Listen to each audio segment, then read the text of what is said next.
Joe Contreras. I'm with the Guardian newspaper and the Washington Monthly magazine. Among the areas you identified... That's like left of the left, right? Can I ask my question? No, I know. I mean, you can, but I've seen it. It's interesting. Among the areas you identified for academic reform in your January 31st press conference were the diversity, equity, and inclusion programs and policies, often known as DEI for short, in effect at Florida's public universities and colleges.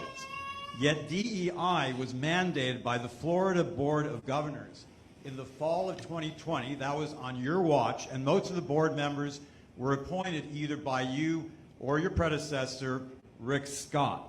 Why did it take you more than 2 years, Governor, to suddenly decide that DEI should be abolished in the state university system? Thank you.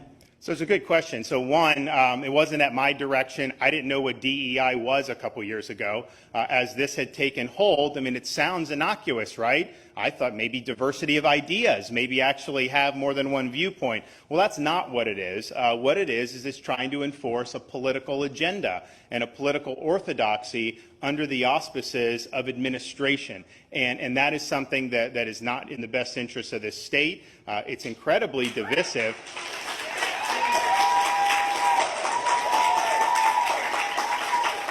It's incredibly divisive, and I don't necessarily think anyone that supported this in the past necessarily had bad motives, but I think if you look to see how it's worked in practice, it's been an embarrassment to see some of the things that have come out at Florida State, at some of these universities here. It's not an appropriate use of the administrative machinery of a university that, oh, by the way, subsists on the generosity of the taxpayers of the state of Florida. These are not private institutions.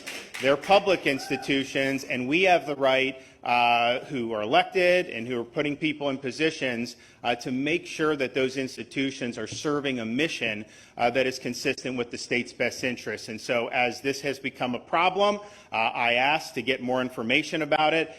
We got them reporting how much money they're spending on it. We introduced legislation to remedy that, and we will be the first state in these United States to wipe out DEI at our public universities.